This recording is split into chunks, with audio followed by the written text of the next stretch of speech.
It's flooding like they have never seen before, and the problems are just beginning for people in Columbia, South Carolina.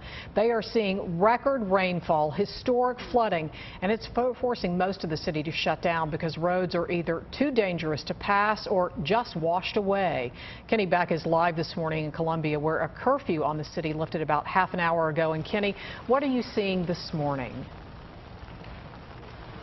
Still very difficult to tell, Kim, because the sun is not up. Obviously, it is raining. It is raining very, very hard. I can hear rushing water behind me from a river that evidently overtopped over the nighttime. A number of businesses in this area have been destroyed. We'll get a much better look at that once the sun comes up. But nevertheless, the amount of rain, the sheer amount is staggering. Have a look at these bullet points, okay? First of all, in Columbia, South Carolina alone, this is not statewide, this is just in the capital city, they have received about 20 inches of rain since Friday afternoon. To put that into perspective, Greensboro only gets about 40 inches of rain a year. That's how much Columbia has received since Friday afternoon, so less than 3 days' time. Yesterday alone, the state capital received roughly 7 inches of rain. That is a new record, according to the National Weather Service. That has created a mess up and down this city and really up and down the state. 200-plus roads are closed, including some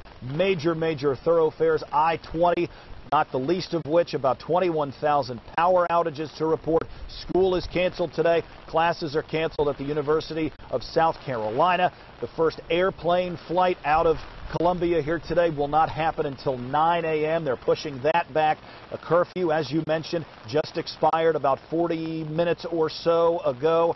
Right now, all we see are flashing lights and other news station live trucks and mobile vehicles, things of that nature. Not seeing anybody out and about. Thankfully, they are heeding the advice of the governor, who's telling people stay indoors. This is not the kind of thing you want to go outside in, play in, or even take pictures in. So far, this weather blamed for 7 deaths across North Carolina and South Carolina. Now, the good news is, you wouldn't tell it by looking at me right now, but forecasters here in Columbia say that the worst of this is definitely behind us at this point. They say another quarter to a half inch of rain is possible before the day is out. That is certainly the last things that people here need. It is unclear if a curfew will go back into effect tonight. It is unclear if school will be back in session tomorrow, but a long road ahead. Thankfully, once we get to Tuesday, the forecast does look sunny and dry.